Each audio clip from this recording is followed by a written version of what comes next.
Brought to you by NBC bearing, भारताची पहिली bearing उत्पादक। आजपासून नागपुरात हिवाळी अधिवेशन, 18 विधेयकं मांडली जाणार। सत्ताधाऱ्यांच्या चहापानावर विरोधकांचा बहिष्कार। निधी, शेतकरी कर्जमाफी, तपोवन वृक्षतोडीवरून विरोधक सरकारला घेरण्याच्या तयारीत। विरोधी पक्षनेता करायची वेळ येईल तेव्हा भास्कर जाधव यांना करतील असं वाटत नाही, उदय सामंत यांचं वक्तव्य। तर आता ठाकरे नाही तर महायुतीच ब्रँड, उदय सामंतांची टीका। विरोधी पक्षनेते पदासाठी 10% सदस्य संख्येची कुठेच अट नाहीये, भास्कर जाधवांचं विधान। तर उद्धव ठाकरे माझं नाव घेतील की अन्य कुणाचं ते तेव्हा पाहू, जाधवांचं उदय सामंतांना प्रत्युत्तर। विरोधी पक्षनेते पदासाठी आमचा दुराग्रह नाहीये, पण अध्यक्ष आणि सभापती निर्णय घेतील, फडणवीसांची प्रतिक्रिया। तर संख्याबळ मिळवा आणि विरोधी पक्षनेते पद कमवा, शिंदेंचा टोला। विरोधी पक्षनेते पदाचा प्रस्ताव प्राप्त, योग्य वेळेस निर्णय होईल, विधान परिषदेचे सभापती राम शिंदे यांची माहिती। हिवाळी अधिवेशनामध्ये विरोधी पक्षनेता निवडला जाणार का, याकडे सर्वांचं लक्ष। अधिवेशनात महायुतीच्या सर्वच मंत्र्यांनी उपस्थित राहावं, कॅबिनेट बैठकीमध्ये मुख्यमंत्री फडणवीसांच्या सूचना। अधिवेशनाचा कालावधी कमी असल्यानं सर्वच मंत्र्यांची उपस्थिती अनिवार्य। शेतकऱ्यांसाठी 663 कोटींच्या प्रस्तावाला राज्य सरकारची मंजुरी। अधिवेशनाच्या पूर्वसंध्येला कॅबिनेट बैठकीत शेतकऱ्यांच्या मदतीचा प्रस्ताव मंजूर।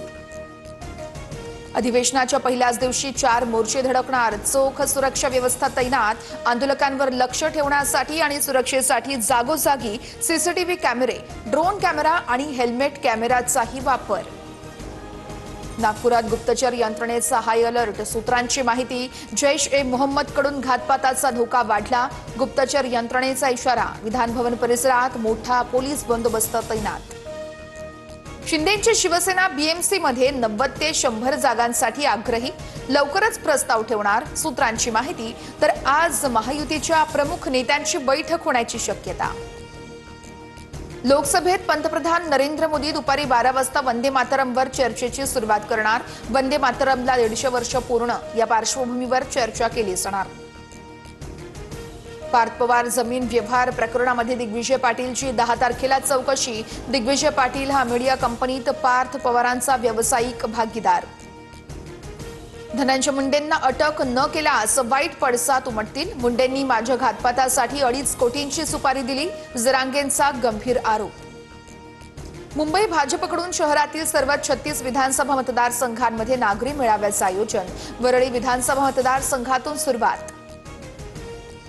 नाशिकच्या मनमाडमध्ये भर थंडीमध्ये स्ट्रॉंग रूम बाहेर रात्रभर समर्थकांचा पहारा, ईव्हीएम सुरक्षित नसल्याचा उमेदवारांचा आरोप। इंडिगोकडून रद्द आणि विलंब झालेल्या विमानांच्या तिकिटाचा परतावा देण्याची प्रक्रिया सुरू। इंडिगोकडून आतापर्यंत 610 कोटींचा परतावा। अमरावतीमध्ये 69 ग्रॅम MD ड्रग्ज जप्त, 2 जणांना अटक, 8 जण फरार। अमरावतीतील वडाळी पुलाजवळ पोलिसांची मोठी कारवाई। इतिहासात प्रथमच मध्य प्रदेशातील बालाघाट जिल्ह्यात 10 नक्षलवाद्यांचं आत्मसमर्पण। मध्य प्रदेशचे मुख्यमंत्र्यांसमोर शस्त्र सोपवून आत्मसमर्पण। मुंबईसह संपूर्ण महाराष्ट्रामध्ये आजपासून थंडीची लाट, पारा 17° पर्यंत खाली घसरण्याची शक्यता। नागरिकांना काळजी घेण्याचं प्रशासनाचं आवाहन। Brought to you by NBC bearing, भारताची पहिली बेअरिंग उत्पादक।